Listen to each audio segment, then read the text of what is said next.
Hello friend, welcome back to my channel Gyan Sankalp. तो दोस्तों, मैंने पिछले वीडियो में समानता चैप्टर स्टार्ट किया था। मैंने समानता क्या के बारे में विभिन्न विचारकों के विचार, उसके आशय, उसके आयाम मैंने बताए थे। अब आगे की वीडियो में मैं उसके आगे के पार्ट को आपको बताने जा रही हूँ। उससे पहले दोस्तों, मैं आपसे बोलना चाहूँगी, अगर आपको मेरी वीडियो पसंद आती है तो प्लीज़ मेरे चैनल को सब्सक्राइब करें और मेरे वीडियो को लाइक करें। तो फ्रेंड्स, मैं अपने टॉपिक को स्टार्ट करती हूँ। हमने यहाँ तक पिछली वीडियो में कर लिया है। अब इस पार्ट से हम स्टार्ट करते हैं। एक मिनट आप वेट करना।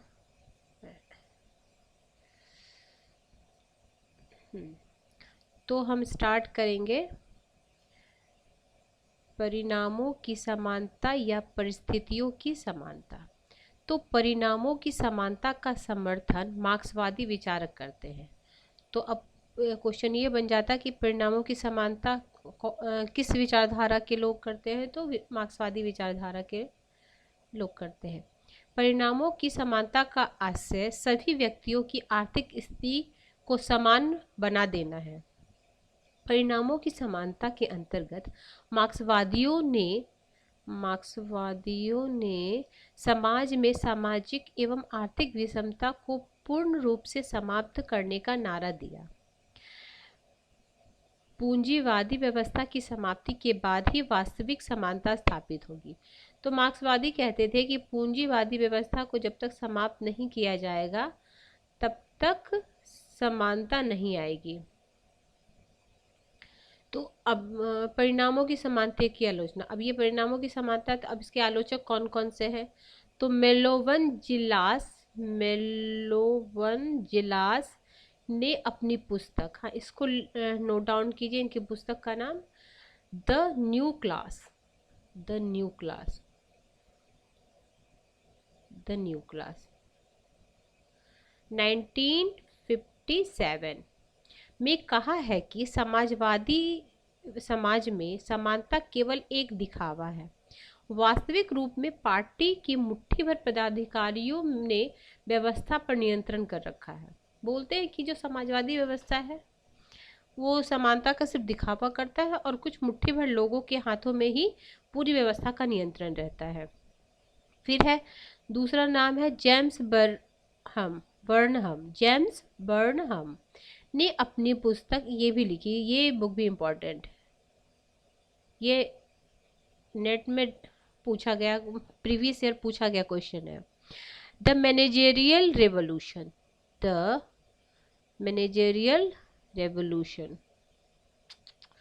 एक मिनट फ्रेंड,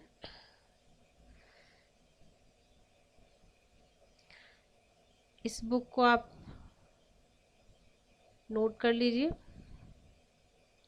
क्या है बुक का नाम? Managerial revolution. ठीक है। 1941 आधुनिक समाज में उत्तर औद्योगिक समाज की संज्ञा दी। उनके अनुसार आधुनिक समाज में व्यावसायिक और तकनीकी विशेषज्ञ महत्वपूर्ण भूमिका का निर्वाह कर रहे हैं, इसलिए न तो पूंजीपति प्रधान है न ही सर्वहारा। उनके अनुसार न पूंजीपति प्रधान है और न सर्वहारा। फिर है विभिन्न विचारधाराओं के अनुसार समानता का अर्थ। अब विभिन्न विचारधारा के अनुसार तो शास्त्रीय उदारवाद एवं परंपरागत उदारवादी ये समानता के वैधानिक हम ऊपर पढ़ चुके हैं, करते हैं। मार्क्सवादी, अब ये अलग अलग विचारधारा एक जगह ऐसे दिया हुआ है। तो ये समानता के परिणामों की समानता या परिस्थितियों की समानता के रूप में स्वीकार करते हैं। ये मूल रूप से समानता को आर्थिक समानता, ये समानता में मूल रूप से आर्थिक समानता की बात करते हैं। आर्थिक समानता के अभाव में राजनीतिक एवं वैधानिक समानता निरर्थक। वो बोलते हैं कि आर्थिक समानता अगर नहीं होगी तो राजनीतिक और वैधानिक समानता निरर्थक है।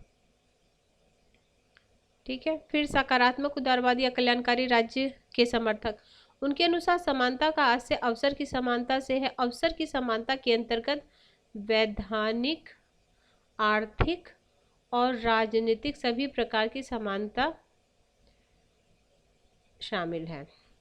समानता की समुदायवादी संकल्पना। अब समुदायवादी कौन थे?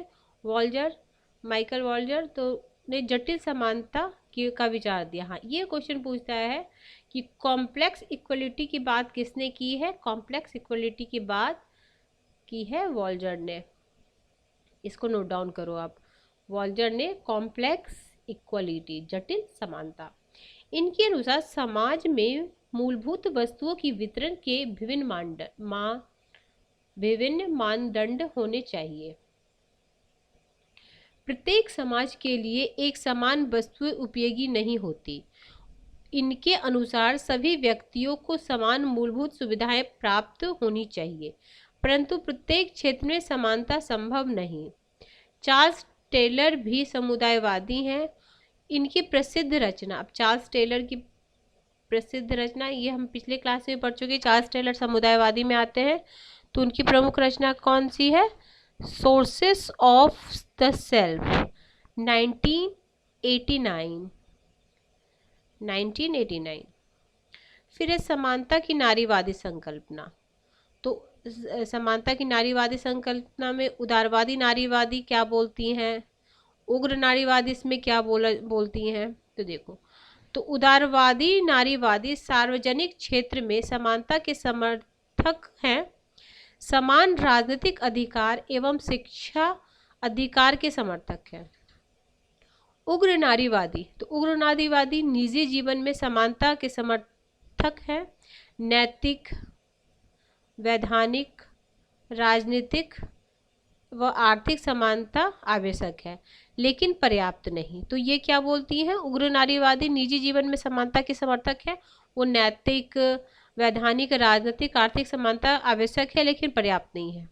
नारीवादियों ने प्रतिसत्तात्मक सत्ता का विरोध किया। ये तो पता ही, नारीवादी जो है वो तो प्रतिसत्तात्मक का विरोध ही करेंगी, तभी नारीवादी। ठीक है। प्रतिसत्ता सत्ता का अभिप्राय सार्वजनिक क्षेत्र में पुरुषों का होना, जबकि निजी क्षेत्र एवं घरेलू क्षेत्र महिलाओं को दे दिया जाता है। जैसे नहीं, बाहर के काम पुरुष करेंगे और घर का काम महिला करेंगी। महिलाएं इस निजी एवं घरेलू क्षेत्रों में भी पुरुषों के अधीन होती हैं, जबकि निजी क्षेत्रों में और घरेलू क्षेत्रों में भी वो पुरुषों के अधीन होती हैं। महिलाओं के सामने न होने की समस्या या पहचान का संकट होता है। घरेलू श्रम का कोई मूल्य नहीं, मतलब घरेलू घर में महिलाएं कितने भी पूरे दिन काम करते पड़ते उनका कोई वैल्यू नहीं है, ना उनकी कोई कीमत दी जाती है। अगर वो बाहर जॉब करे तो उसके लिए बेशक उन्हें सैलरी दी जाती है, लेकिन घर के कामों के लिए उन्हें कोई सैलरी नहीं दी जाती है। सेक्स, जैविक संकल्पना, जेंडर, सांस्कृतिक संकल्पना, परिधान, बड़े बाल का निर्धारण समाज द्वारा, प्रतिसत्तात्मक समाज द्वारा होता है। समानता का आशय यह नहीं कि नारी को पुरुषों के समान बना दिया जाए, मतलब पुरुषों के समान नहीं, बल्कि नारीवादी मूल्यों को समाज में उचित स्थान दिया जाए। कहने का मतलब है कि नारी को पुरुषों के समान नहीं, बल्कि नारीवादी मूल्यों को समाज में उचित स्थान दिया जाए। पुरुषों को की बहादुरी और साहस को प्रभावी बनाकर प्रस्तुत किया गया। अब ये सब जो है विभिन्न नारीवादी विचारक है, जैसे Carole Pateman, Betty Friedan, Kate Millett, Simone de Beauvoir, Germaine Greer. ये तो बहुत ही इम्पोर्टेंट, यूजीसी नेट में तो बहुत ही पूछता है ये।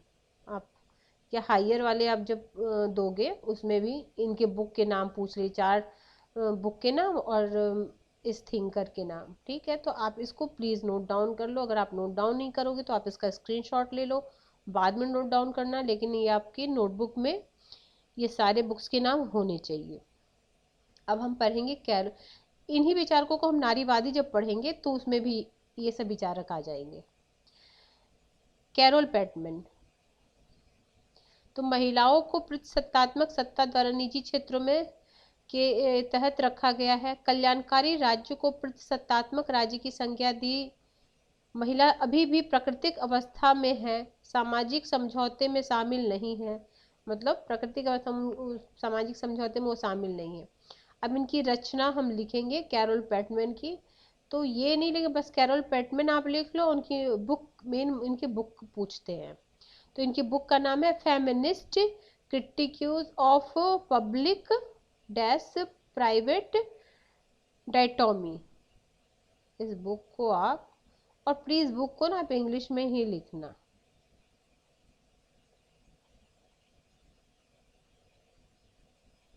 (1983). फिर बेटी फ्रीडमैन, महिला मुक्ति की जन्मदाता। हाँ, ये लाइन है, महिला मुक्ति की जन्मदाता।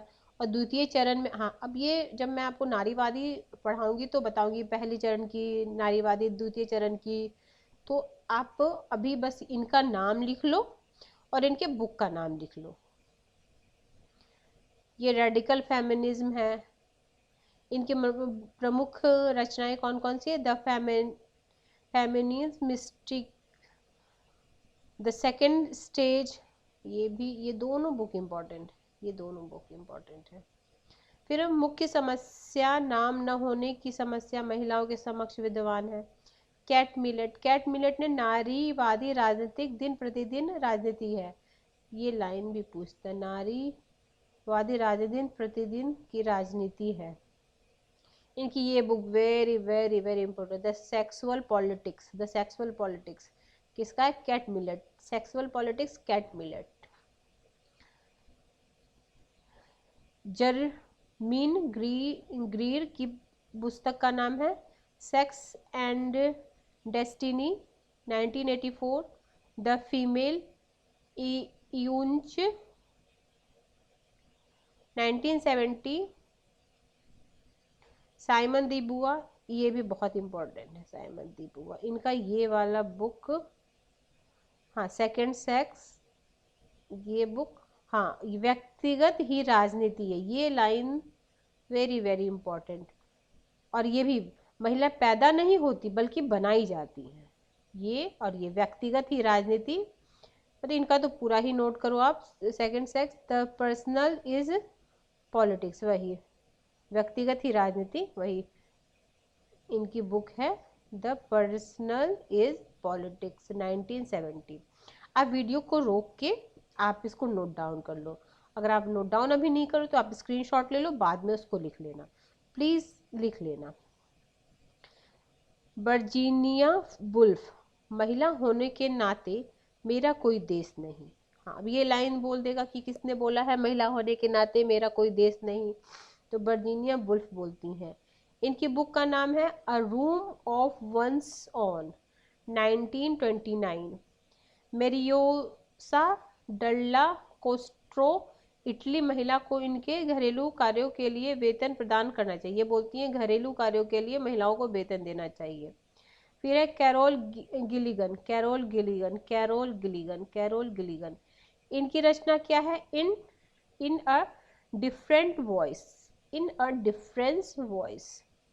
1982। मनोवैज्ञानिक दृष्टिकोण से लड़कियों का लगाव मांस से होता है, जबकि पुरुष अपनी पहचान स्वतंत्र रूप से बनाना चाहते हैं। उन्होंने देखभाल को नैतिक, इथिक ऑफ केयर का विचार प्रस्तुत किया, जो रॉल्स के न्याय के नैतिकता से अलग है।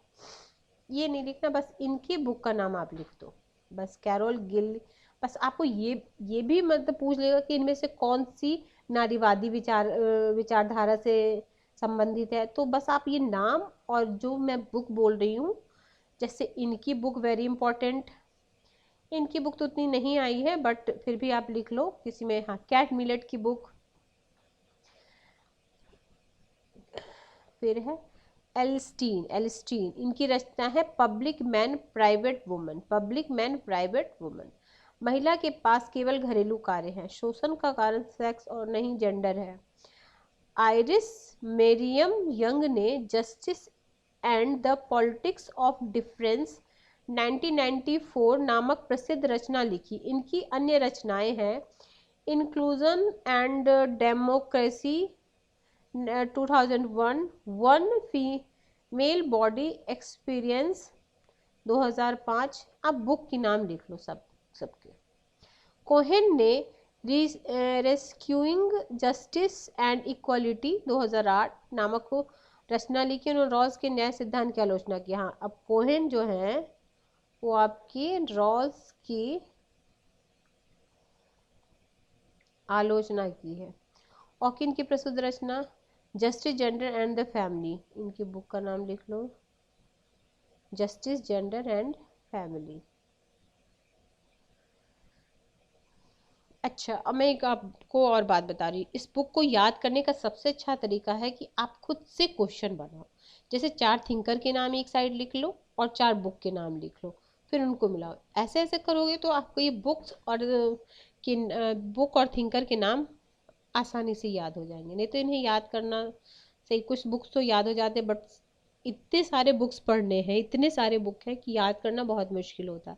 तो आप ऐसे क्वेश्चन खुद से बनाओ और अपने फ्रेंड्स को भेजो, वैसे आपको याद हो जाएगा। या तो खुद आप जब एक तो नोटबुक बना रहे हो, जो देखो जब आप नोटबुक बनाओ तो उसको बहुत बड़ा मत बनाओ, जैसे 2-3 बार पढ़, जिसमें मैं हेडलाइन बोल रही हूँ, मेन मेन चीज़ बोल रही हूँ, वो आप नोट डाउन कर लो। फिर आपको जब वो देखो तो शायद समझ नहीं आए, फिर आप एक बार वीडियो को सुन लेना, फिर आपको समझ में आ जाएगा। और ऐसे क्वेश्चन बनाओगे और खुद से करोगे तो आपको याद हो जाएगा। फिर देखो, और बहुसंस्कृतिवादी समानता की संघर्ष। अब बहुसंस्कृतिवादी के अनुसार, अब हम बहुसंस्कृतिवादी के अनुसार देखेंगे समानता क्या है। हाँ, अब ये भिखु पारिक भिखु पारिक, बिल किमली का, ये सब बहुसंस्कृतिवादी हैं। विषमता केवल आर्थिक नहीं होती बल्कि सांस्कृतिक भी होती है। अब ये सांस्कृतिकवादी है तो ये सांस्कृतिक पे आधारित बोलेंगे। फिर समूह विशेष के अधिकार की मांग करते हैं, पहचान की राजनीति का समर्थन कहते हैं। किमलिका, विल किमलिका के अनुसार विभेदीकृत नागरिकता, डिफ्रेंशिएटेड सिटीजनशिप, प्रत्येक समूह की विभिन्न विशिष्ट आवश्यकता एवं लक्ष्य होते हैं। अल्पसंख्यकों को भी समाज में आत्मसम्मान प्राप्त होना चाहिए। किमलिका के अनुसार अल्पसंख्यकों की सांस्कृतिक पहचान बनाए रखने पर विशेष बल देना चाहिए। मैरी यंग के अनुसार विभेद की राजनीति, पॉलिटिक्स ऑफ डिफरेंस, का अर्थ केवल लोगों के अधिकार प्रदान कर देना नहीं बल्कि उनके प्रति व्याप्त पूर्वाग्रह और विभेद को भी समाप्त करना है। सामान्यतः ब्रिटिश और अमेरिकी समाज में एशियाई मूल्यों को है दृष्टि से देखा जाता है। जैसे बाहर के देशों में नहीं, इंडियन को ब्लैक मतलब थोड़ी हीन दृष्टि से देखा जाता है। फिर समानता की विरोधी विचारक। अब समानता को कौन आलोचक है, मतलब समानता के आलोचक कौन कौन है जो समानता की धारणा को नहीं मानते। तो सबसे पहले अरस्तु। अरस्तु ने असमानता को प्राकृतिक बताया, बोलते हैं असमानता तो प्राकृतिक है, समानता अप्राकृतिक है। लॉर्ड एक्टन के अनुसार समानता की आशय स्वतंत्रता को निष्फल कर देती है। हमने पिछले क्लास में जब क्वेश्चन किया था तो ये लाइंस बहुत बार आया था, बहुत सारे एग्जाम में ये लाइंस पूछे। फिर डी टॉक विले की भी ये लाइन, बहुमत निरंकुशता है, बहुमत का अत्याचार, ये लाइन है इनकी, ये लिख लो आप। पेरेटो, मोस्का और मिशेल भी जो ये अभिजनवादी हैं, ने समानता का प्रबल विरोध किया है। समकालीन विचारक में क्रिस्टोल बेलेन ने अयोग्यता आधारित संकल्पना, जस्ट मेरिटोक्रेसी की संकल्पना का समर्थन किया, जिसके अनुसार वर्तमान समाज में भी विषमता व्याप्त है, लेकिन यह विषमता योग्यता, कौशल और उपलब्धता के आधार पर है। माइकल यंग की book the rises of meritocracy